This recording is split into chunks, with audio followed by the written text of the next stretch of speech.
कफ के प्रभाव में जो भी बच्चे हैं उनके खान पान में भागवत जी कहते हैं दूध सबसे आवश्यक। दूध, बिना दूध के बच्चों का जीवन नहीं। दूध तो उनके लिए सबसे आवश्यक। दूसरी कोई चीज उनके लिए आवश्यक है, वो है मक्खन। मक्खन, लोनी कहते हैं, मक्खन कहते हैं, लोनी। और फिर तीसरी चीज है घी, उसके बाद तेल, और उसके बाद जो भी आप साधारण चीजें खा रहे हैं। गुड़ बच्चों को बहुत ही आवश्यक है, क्योंकि कफ को संतुलित रखने में जो जो चीजें मदद कर रही हैं, घी है देशी गाय का, दूध है, दही है, मट्ठा है, मक्खन है, गुड़ है, ये सब कफ को संतुलित रखने वाली चीजें। तो ये बच्चों के भोजन में नियमित। अब गुड़ जो है ना, कई फॉर्म में खा सकते हैं बच्चे। सीधे गुड़ खा सकते हैं, गुड़ की पट्टी खा सकते हैं, चिक्की जिसको आप कहते हैं, तिल में हो तो बहुत अच्छा, मूंगफली में है तो भी चलेगा, नहीं तो चने में खा सकते हैं। तो बच्चों के डेली डाइट में ये चीजें रहनी चाहिए। गुड़ रहना चाहिए, तिल रहना चाहिए, मूंगफली रहनी चाहिए। ये सब चीजें जिनको आप महसूस करते हैं ना भारी हैं, ये कफ को संतुलित रखने में मदद करते हैं। तो भारी चीजें बच्चों को नियमित रूप से दीजिए। एक ही चीज का निषेध है, एक ही चीज का निषेध बताया भागवत जी ने, पतला आटा। अब पतला आटा उन्होंने कहा है, पतला आटा माने बारीक आटा। इसको मैं थोड़ा आज के हिसाब से कहूं, क्योंकि आज वो चीज है भागवत के जमाने में नहीं थी। मैदा, मैदा ही निषिद्ध है बच्चों को, बस मैदे की चीज नहीं। अब मैदे की चीज नहीं क्यों? क्योंकि ये कफ को बिगाड़ने वाली चीज है मैदा। बाकी चीजें कफ को संतुलित रखती हैं, मैदे की चीजें कफ को बिगाड़ेंगी। तो बच्चों को मैदे की मठरी मत दें। अब आप बोलेंगे जी मठरी मांगे तो आटे की बना के दें, मैदे की ना दें। अब मैदे का बना हुआ समोसा ना दें, तो समोसा मांगेंगे तो आटे का समोसा दें।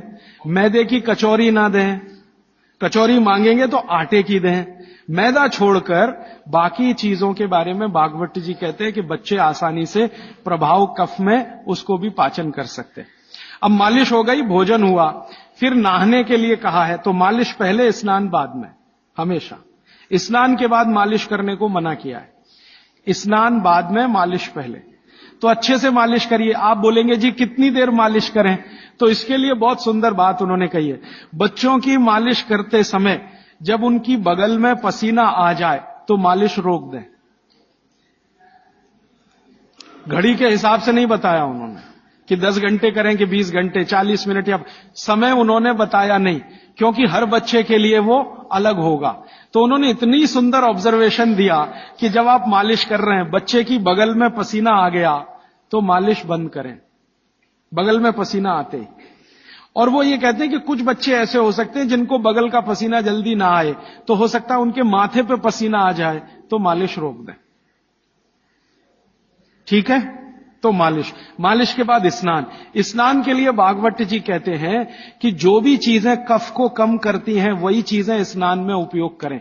अब मैं आपको बताना चाहता हूं आधुनिक बात, भागवत जी ने तो नहीं कहा। उन्होंने ये कहा कि कफ को कम करें वही चीजें स्नान में उपयोग करें। तो कफ को कम करने वाली सबसे बेहतरीन चीज आपके घर में है चने का आटा। दूसरी बेहतरीन चीज है ये जो हमारे देश में संभव है, पता नहीं आपको मिलेगा कि नहीं, चंदन की लकड़ी का पाउडर। भागवत जी ने कहा है कि ये बहुत कफ को कंट्रोल रखता है।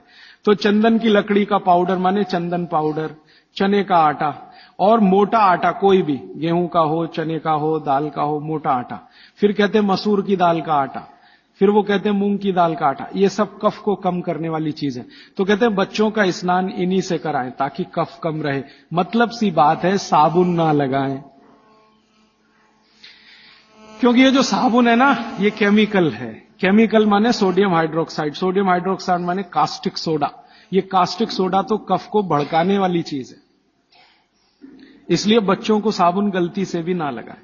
उनको चने के आटे से नहलाएं, मुल्तानी मिट्टी से नहलाएं, चंदन पाउडर से नहलाएं, क्योंकि कफ को कम करने वाली ये सब चीजें हैं।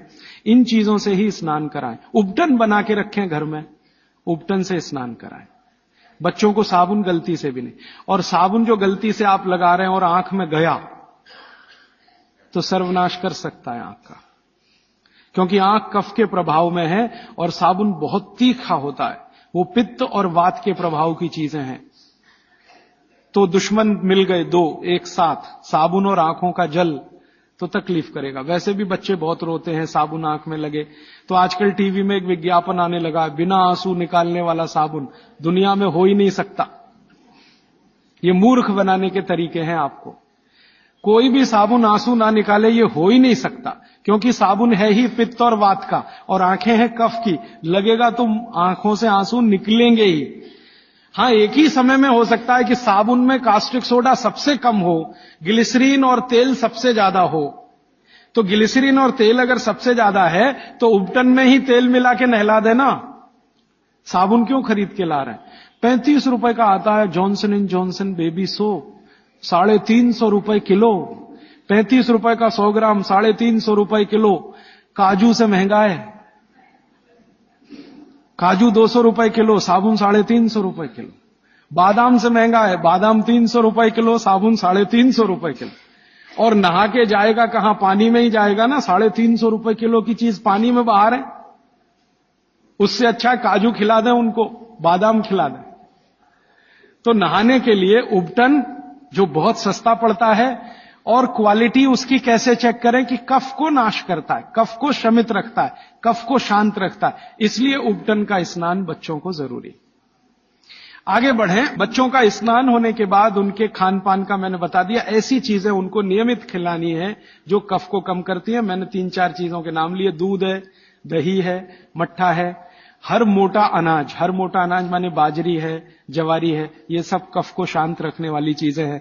गाय का घी है ना, मक्खन और घी, मक्खन ज्यादा अच्छा है बच्चों को बनिस्बत घी के, क्योंकि मक्खन कफ को शांत रखने में मदद करता है।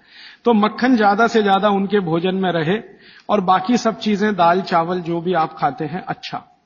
फिर उसके बाद शाम के समय 3-4 बजे के आसपास क्या होता है, उनका पित्त थोड़ा बढ़ेगा। 12 से 4 के बीच में पित्त बढ़ता है।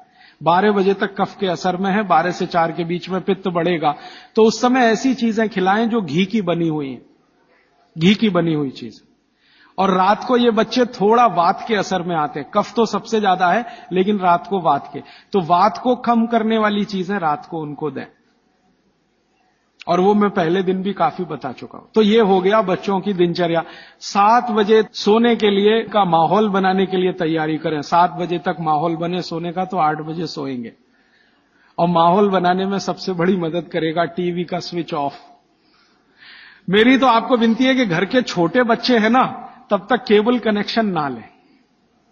छोटे बच्चे जब थोड़े समझदार हो गए हैं तो चलो चलेगा, क्योंकि समझदार होने से मतलब उनको मालूम होना चाहिए कि कहां स्विच ऑफ करना है, तो उस समय थोड़ा चल जाएगा। लेकिन बच्चे जब तक छोटे हैं, साल भर के, 1.5 साल के, 2 साल के, 2.5 साल के, तब तक तो केबल कनेक्शन ऑफ रखें, या केबल कनेक्शन है तो टीवी ऑफ रखें, चले नहीं उनके सामने। नहीं तो वो चालू हो जाएंगे, पोगो देखेंगे, पोगो। हां, कार्टून फिल्म देखेंगे। क्यों देखेंगे जान लीजिए। कफ के असर में जो बच्चा होता है, इसको समझाना चाहता हूं मैं, कफ के असर में जब बच्चा होता है तो उसकी कल्पनाशीलता सबसे ऊंची होगी। मैंने थोड़ी देर पहले कहा ना, ये कफ है जो सम में रहे तो व्यक्ति को बहुत कल्पनाशील बनाएगा, इतना कल्पनाशील और वैज्ञानिक बनाएगा, सोच नहीं सकते। बिगड़ेगा तो सबसे बड़ा अपराधी भी बनाएगा उसको। तो बच्चों की कल्पनाशीलता बहुत होती है, क्योंकि वो कफ के असर में है। इसलिए हर ऐसी चीज जो उन्हें सोचने में मदद करती है उनको अच्छी लगती है। आपने एक कहानी सुनाई, बच्चे कहानी सुनते हैं ना बड़े मजे से। क्यों सुनते हैं? वो उनकी कल्पनाशीलता में मदद करती है कहानी। आपने कहा एक राजा था, अब इतना कहते ही उनका चालू हो गया दिमाग। आप आगे का वाक्य बोलेंगे, उसके पहले वो कल्पना कर लेंगे राजा कैसा है, सिंहासन पर बैठा है कि जमीन पे बैठा है, बगल में रानी है कि नहीं है, सामने वजीर है कि नहीं है, मंत्री है कि। ये तो आपके बोलने से पहले उनके दिमाग में घूम गई पूरी फिल्म। एक राजा था, फिर कहेंगे आगे बताओ, तो आप कहेंगे एक रानी थी, अब रानी के बारे में सब बातें उनके दिमाग में आ गई। फिर आप कहेंगे क्या हुआ, तो दोनों मर गए, खत्म कहानी। अब आप कहेंगे तो उनको बिल्कुल अच्छा नहीं लगेगा। हम लोग बच्चों को टालने के लिए कहते हैं, एक राजा था, एक रानी थी, दोनों मर गए, खत्म कहानी। उनको बिल्कुल अच्छा नहीं लगेगा, क्योंकि जिस समय कल्पना उनकी चलना शुरू हुई, आपने कहानी खत्म कर दी। अब आप टालना चाहते हैं उनको, और वो कल्पना करना चाहते हैं उस समय। तो आप कहानी को जितना लंबा खींचें उतना अच्छा। मेरा कहना यह है आपको, कहानी को लंबा खींचते जाएं, भले एकता कपूर के सीरियल की तरह से खींचें उसको। इतनी इलास्टिसिटी है एकता कपूर के सीरियल में कि सालों साल हो गए, खत्म ही नहीं होते। सास भी मर गई, बहू भी मर गई, एक जनरेशन चली गई, दूसरी आ गई, सीरियल खत्म। ये बच्चों को चाहिए, आप उनकी कल्पनाशीलता को बढ़ाने में मदद करें। माने कहानी जो वो सुन रहे हैं उसको छोटी ना करें, सुनते सुनते सो जाएं तो बहुत अच्छा। और मेरी आपको विनती है कि चुन चुनकर कहानियां सुनाएं उनको। अब आज के जमाने में कैसे बच्चे आपको चाहिए, जैसे चाहिए वैसी कहानी सुनाइए। भगवान महावीर जैसे बच्चे चाहिए तो सुनाइए उनकी कहानी, रोज सुनाइए, सुनेंगे, बड़े प्रेम से सुनेंगे, लेकिन कल्पनाशीलता के साथ। आप अगर उनको चाहते हैं कि राणा प्रताप जैसे हों तो सुनाइए उनकी कहानी, लक्ष्मीबाई जैसे हों तो सुनाइए उनकी कहानी, क्योंकि बच्चों की कल्पनाशीलता आपसे ज्यादा बड़ी है, ये जान लीजिए। ये अलग बात है कि उनके पास शब्दों का भंडार कम है, शब्दकोश कम है, लेकिन सोचने में वो आपसे आगे हैं। तो शब्द आप दे दीजिए, कल्पनाशीलता उनके पास है, बैठकर वो अपना चित्र बना ही लेंगे। और जिन बच्चों को जितनी लंबी कहानियां आप सुनाएंगे वो उतने ही क्रिएटिव होने वाले, उतने ही क्रिएटिव होंगे। अच्छा वैज्ञानिक बनाना है बच्चों को तो कल्पनाशीलता ऊंची चाहिए। तो अच्छे वैज्ञानिक बनाना है अगर किसी भी बच्चे को तो कल्पनाशीलता ऊंची, तो कहानी उतनी लंबी। अच्छा मैथमेटिशियन बनाना है, कल्पना शक्ति अच्छी चाहिए तो कहानी लंबी। माने लंबी कहानियां सुनाने की आप अपनी आदत डालें तो बच्चों में आएगी। वो कहानी सुनने में इतने मगन होते हैं, फिर उनको टीवी की जरूरत नहीं है, न पोगो की जरूरत है, न कार्टून नेटवर्क की कुछ जरूरत नहीं है। आप अगर सुना रहे हैं उनको कहानी जिसमें उनकी कल्पनाशीलता रम रही है तो वो बहुत जरूरी है। और फिर मेरी एक छोटी सी आखिरी बात, क्योंकि दूसरी बात के लिए समय कम पड़ रहा है, कि जब बच्चे आपसे कोई सवाल करें तो जान लीजिए वो अपनी कल्पनाशीलता को बढ़ाना चाहते हैं, तब सवाल कर रहे हैं। तो उनके सवाल का जवाब ईमानदारी से दें। जैसे उन्होंने सवाल पूछा कि ये टमाटर का रंग लाल क्यों है, मान लीजिए सवाल पूछा टमाटर का रंग लाल क्यों। अब आपको मालूम नहीं है कि टमाटर का रंग सच में लाल क्यों है, तो आप उनको कुछ उल्टा सीधा मत कहें, भगवान ने कर दिया है, ऐसा हो गया है, वैसा हो गया है। आप उनको ईमानदारी से कहें, देख भाई बेटा या बेटी, मुझे अभी मालूम नहीं है कि टमाटर का रंग लाल क्यों होता है, मैं कल पता करके बता दूंगा या परसों पता करके बता दूंगा। बच्चे जब सवाल पूछ रहे हैं तो उनकी कल्पनाशीलता की पूर्ति के लिए पूछ रहे हैं, आप उनको कभी भी गलत जवाब तो दीजिए ही मत। वो कह रहे हैं जी ये चंद्रमा क्यों चमक रहा है सफेद सफेद, और तारे क्यों चमक रहे हैं, और सूरज लाल क्यों दिख रहा है या पीला क्यों दिख रहा है, या ये पत्ते हरे क्यों हैं, ये पीले हो जाते हैं तो ये हरे से पीले कैसे हो गए। ऐसे सवाल वो पूछेंगे, उनके उत्तर पूरी ईमानदारी से दीजिए। तो इसका माने आपको पढ़ना ही पड़ेगा, बिना पढ़े आप उत्तर दे नहीं सकते। और जो आपने कोशिश की उल्टा सीधा, तो थोड़े दिन में जब उनको सच्चाई पता चलेगी तो आपका आदर वो बिल्कुल नहीं करेंगे। उनके गुरुजी ने बता दिया कि ये पत्ता हरा इसलिए था और टमाटर लाल इसलिए हो गया और चंद्रमा इसलिए चमकता है, सूरज इसलिए पीला दिखाई देता है। जैसे ही उनको पता चलेगा तो आपकी इज्जत तो 2 कौड़ी की हो गई उनके सामने।